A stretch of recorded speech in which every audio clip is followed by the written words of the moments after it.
pemirsa, bersama saya Clarina Edward. Pada hari ini saya akan membahas tentang pertumbuhan dan pembangunan ekonomi Bangladesh. Negara ini pernah disebut sebagai salah satu keajaiban Asia, namun belakangan ini laju pertumbuhannya menunjukkan tanda perlambatan. Yuk kita bahas tentang kondisi pertumbuhan PDB-nya terlebih dahulu. Data terbaru menunjukkan pada tahun fiskal 2023, pertumbuhan PDB Bangladesh mencapai 5,8%. Namun di tahun 2024, angka ini turun menjadi hanya 4,22%, terendah dalam 4 tahun terakhir. Bahkan, proyeksi 2025 diperkirakan hanya 3,9 hingga 4,0%, level terendah dalam lebih dari 3 dekade.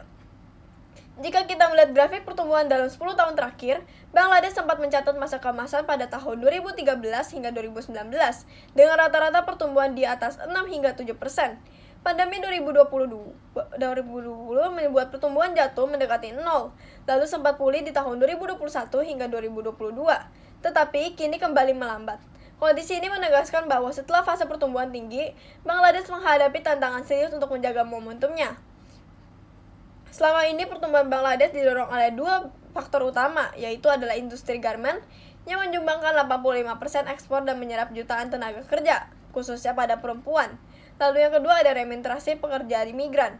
Lalu lebih dari 21 miliar dolar Amerika setiap tahunnya yang menjaga daya beli masyarakat dan memperkuat cadangan devisa. Namun, ketergantungan berlebihan pada garment membuat ekonomi menjadi rentan inflasi di kisaran 9 hingga 10% menekan daya beli. Lalu cadangan devisa melemah, dan perbankan menghadapi kredit macet. Tingkat pengangguran pemuda mencapai 16% tertinggi dalam 3 dekade. Sementara ancaman perubahan iklim serta keterbatasan infrastruktur semakin membatasi laju pertumbuhan. Untuk menjawab tantangan ini, pemerintah Bangladesh melakukan sejumlah langkah, yaitu diversifikasi industri ke sektor elektronik, farmasi, dan agribisnis. Lalu juga melakukan proyek besar seperti Padma Bridge dan Matarbari Deep Sea Port. Lalu juga zona ekonomi khusus untuk investasi asing, serta peningkatan SDM melalui pendidikan vokasi dan digitalisasi. Selain itu, pemerintah mulai mendorong ekonomi digital, yaitu menggunakan platform crowdfunding seperti Xdesk sudah hadir, meski masih terbatas. Dengan populasi muda dan penetrasi internet tinggi, crowdfunding berpotensi memperkuat wirausaha, startup, dan kelompok rentan, jika regulasi dan literasi keuangan ditingkatkan. Pemirsa, fenomena ini dapat dijelaskan dengan teori pertumbuhan endogen dari Romer dan juga Lucas. Teori ini menekankan bahwa pertumbuhan jangka panjang bisa dipacu melalui inovasi, pengetahuan, dan modal manusia. Kita bisa melihat kesesuaiannya di Bangladesh. Inovasi lewat startup Bangladesh Limited, ekonomi digital yang menciptakan networking effect, lalu juga pendidikan dan pelatihan bagi perempuan serta pemuda, dan spillover effect dari zona ekonomi maupun klaster industri tekstil. Semua ini adalah modal penting untuk pertumbuhan berkelanjutan. Dari sini, saya memiliki dua pesan penting, yaitu pertama, kepada pemerintah Bangladesh, langkah diversifikasi industri harus dipercepat, regulasi sektor keuangan diperkuat, dan investasi besar pada pendidikan serta teknologi jangan ditunda lagi. Dengan fokus pada inovasi dan kualitas sumber daya manusia, Bangladesh bisa keluar dari resiko middle income trap. Lalu juga kedua, kepada para masyarakat dan para pelaku usaha. Bangladesh memiliki modal besar, populasi muda, semangat kerja keras, dan tradisi kewirausahaan. Dengan keberanian untuk berinovasi, memanfaatkan teknologi, digital, dan peningkatan keterampilan, masyarakat dapat menjadi motor utama pembangunan. Pemirsa, Bangladesh kini berada di persimpangan jalan. Tantangan yang besar bukanlah alasan untuk berhenti, melainkan peluang untuk membuktikan bahwa bangsa ini mampu bertahan, bangkit, dan tumbuh lebih kuat. Untuk pembangunan ekonomi Bangladesh akan dibahas oleh partner saya, Kiara Sydney. Baik, terima kasih. Saya akan melanjutkan pembahasan mengenai pembangunan ekonomi di Bangladesh. Sejak merdeka dari Pakistan pada tahun 1971, Bangladesh sempat mengalami krisis ekonomi, konflik politik, dan juga bencana alam seperti kelaparan dan juga kebanjiran. Bahkan pada dekade 1970 hingga 1980, negara ini sering dianggap sebagai salah satu contoh failed state.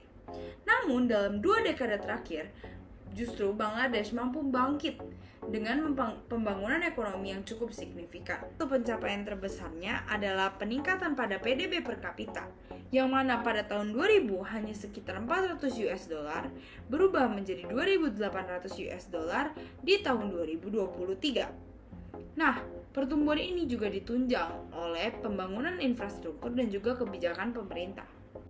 Salah satu contohnya adalah proyek infrastruktur yang mega dan juga strategis, yaitu adalah Pelabuhan Dalam Matarbari dengan kanal navigasi yang mencapai 14,3 km dan juga kedalaman 16 hingga 18 meter. Pelabuhan ini mampu menampung kapal besar hingga 8.000 TEU, yang jika dibandingkan dengan pelabuhan lama seperti Catogram hanya bisa menampung sekitar 2.500 TEU. Nah, selain itu ada juga Bay Terminal di Chittagong yang senilai 1,16 miliar US dollar yang diproyeksikan bisa menurunkan biaya logistik dan juga memperlancar ekspor di Bangladesh. Yang kedua, pembangunan zona ekonomi khusus atau Special Economic Zones di Bangladesh. Bangladesh berkomitmen dengan membangun 100 kawasan ekonomi khusus di berbagai wilayahnya. Per Februari 2024, sudah ada 5 unit industri yang teroperasi, 22 dalam tahap konstruksi, dan lebih dari 150 izin investasi telah diterbitkan. Proyek ini berpotensi menciptakan hingga lebih dari 775.000 lapangan pekerjaan. Lalu, pada sektor energi terbarukan, pemerintah sudah mulai mewajibkan penggunaan panel surya di gedung publik untuk mengurangi krisis energi dan juga polusi di Bangladesh. Langkah ini menjadi sangat penting untuk menciptakan pembangunan yang berkelanjutan dan juga berlaku untuk semua orang di Bangladesh. Keempat, pembangunan di sektor pendidikan Bangladesh.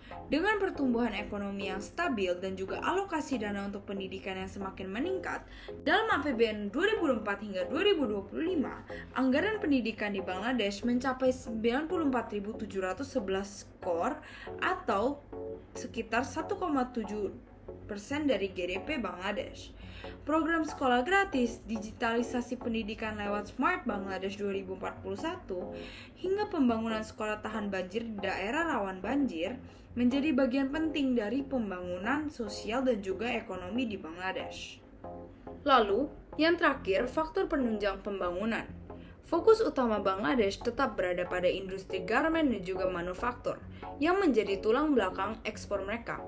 Namun, pemerintah juga sudah mulai mendorong sektor seperti elektronik, otomotif, farmasi, dan juga bekerja sama dengan lembaga internasional seperti Bank Dunia, IMF, dan juga ADB untuk pembiayaan infrastrukturnya.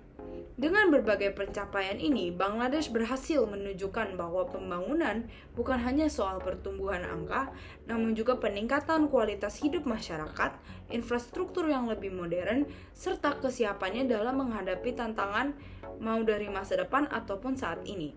Demikian laporan mengenai pembangunan di Bangladesh. Saya Kiara dari Dhaka, Bangladesh melaporkan.